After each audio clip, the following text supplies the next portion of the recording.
Good morning, my dear students. In today's lesson, I'm going to talk about the role of physical traditions in the national traditions and customs of marriage in Kazakhstan and in the country of studied language.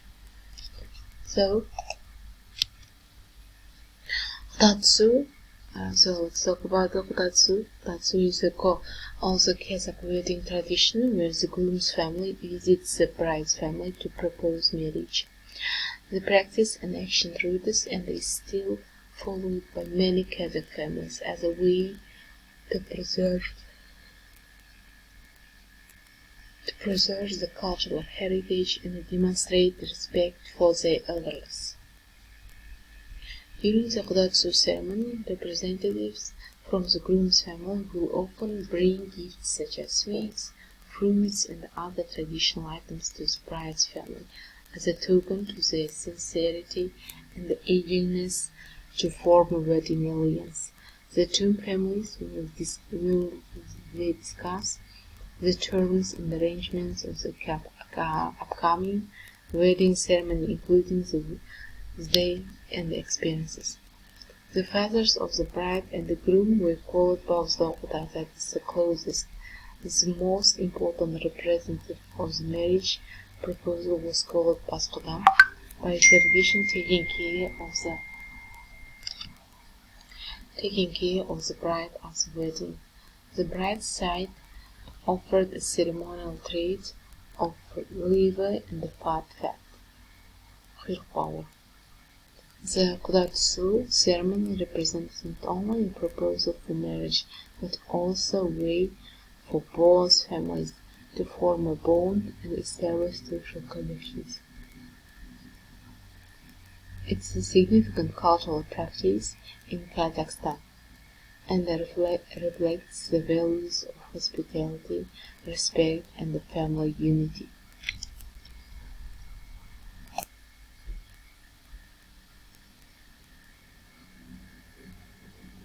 So let's talk about the wedding traditions in other countries.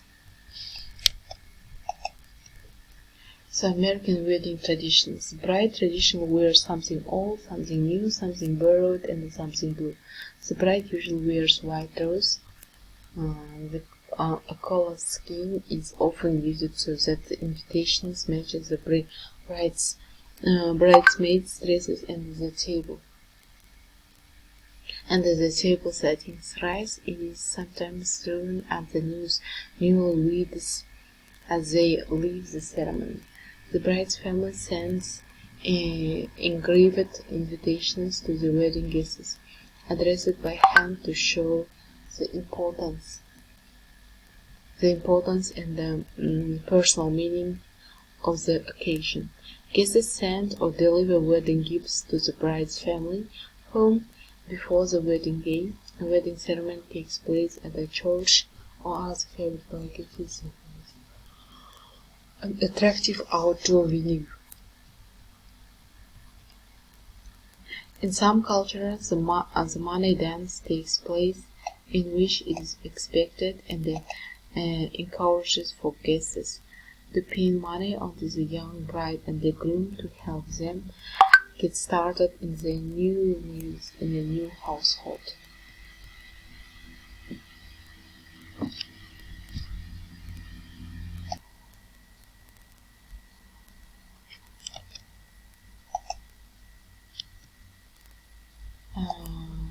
About the Scotch wedding traditions, the cake cutting ceremony takes place, and the bride and the groom jointly hold the cake cutter and cut the first pieces of the wedding cake.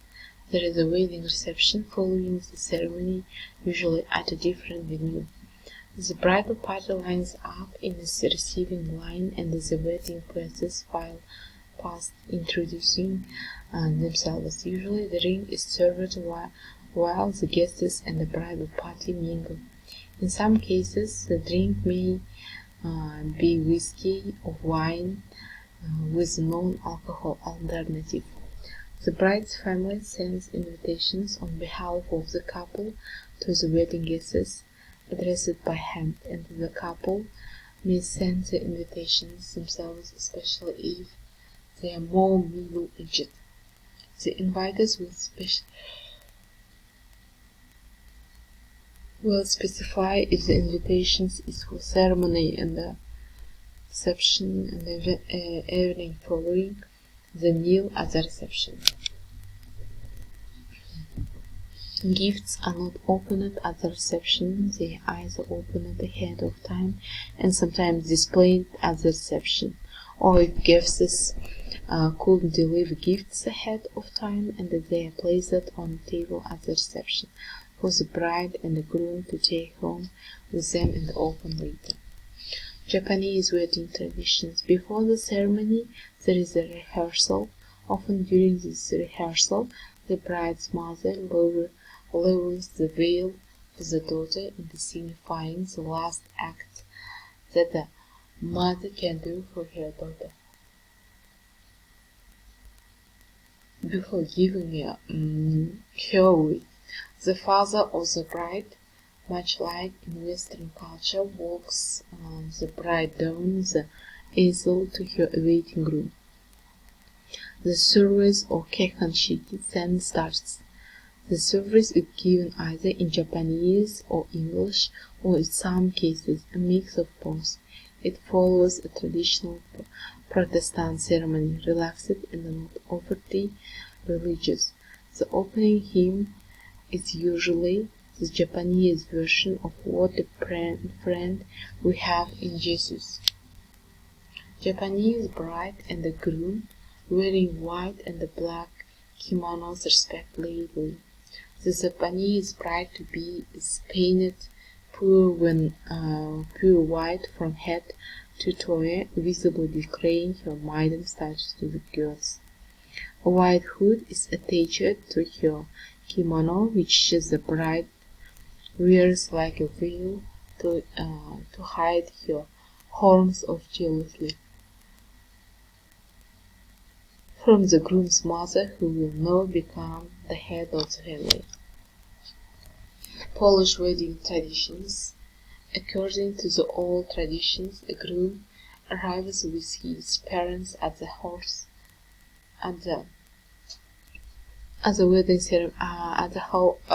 of a bride just before the wedding ceremony. The Polish bride traditionally wears a white dress and a veil. The groom, on the other hand, usually wears an elegant fitted suit with a bow tie and a boutonniere that matches the bride's bouquet. When they leave the church, the guests toss rice or coins at the married couple for good and the prosperous future together. The married couple is traditionally welcomed at the reception place by the parents, which bread and the salt. This bread symbolizes the prosperity, salt stands for hardship of life. The parents wish the young couple that they never go hungry and learn how to deal with everyday hardships together.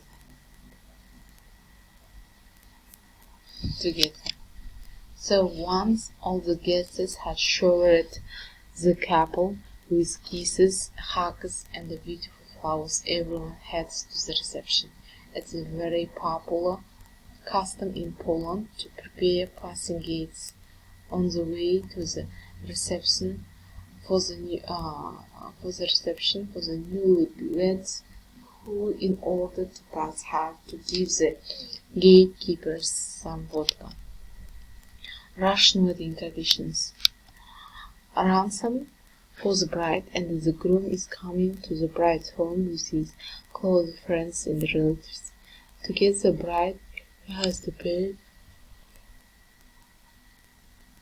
some ransom to the folks on the bride's side. Everything is played out as a joke, and both sides are mostly competing in the sense of humor.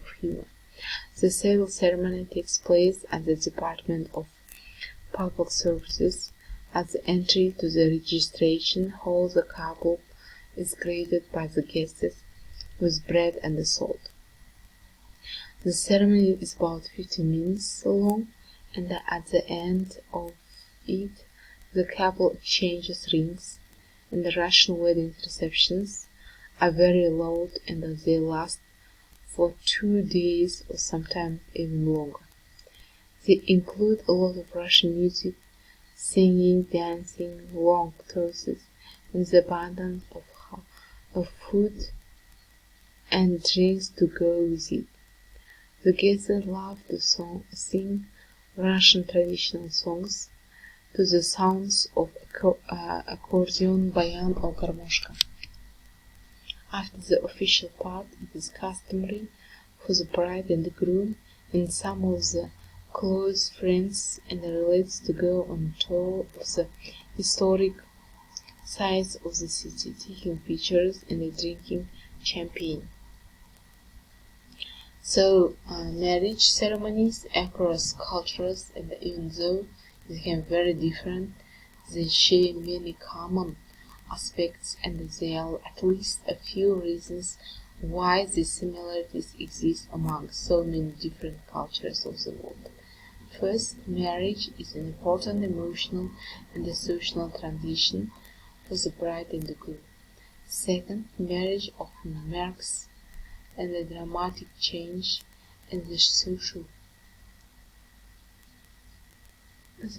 status for the newlyweds.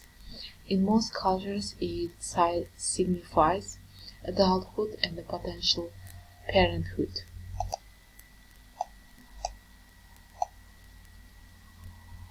So, traditional Uzbek wedding. Wedding plays a significant role in the lives of the Uzbeks, and is celebrated with solemnity. From the birth of their first child, families save money throughout the lifetime for one big event, wedding, and many of its pre- and post-rituals. One of the pre-wedding events is engagement ceremony, a Fatiha toy, and when groom's side comes to the house of the girl who has been proposed to. After guests tell the purpose of their visit, non-Sindrish breaking of sin is being performed, and the day of marriage is fixed. From this moment, young people are engaged. The main point of Uzbek wedding rituals is the movement of the bride to the house of the man. On the day of the wedding, the groom goes to pick up the bride from her home with his best men, relatives, and friends. This movement is accompanied by dancers and musicians that play on kharma, kerni, long instrument, and the doira, wooden ring. Morning palaf. Palaf is served approximately at 6-7 p.m. depending on the season. There is nothing superfluous on the tables. Minimum of food, no alcohol beverages. The main dish is of course palaf. The only men can come for the morning come. The average number of the guests is about 300 and 600 people. After eating at the festival table, a groom doesn't simply get to take his bride to the rest of wedding ceremony. His friends and he must first bribe her friends with money and then finally break it into her bedroom. When the groom and the bride get to the place of their wedding celebration, of usually 200 and 300 people, which is not a big wedding by Uzbek standards, the very moment the bride steps out of the car, the groom lightly presses on her foot with his, and this tradition dates to many years ago, and its original meaning was a sign of respect to her future husband and they still practice it today.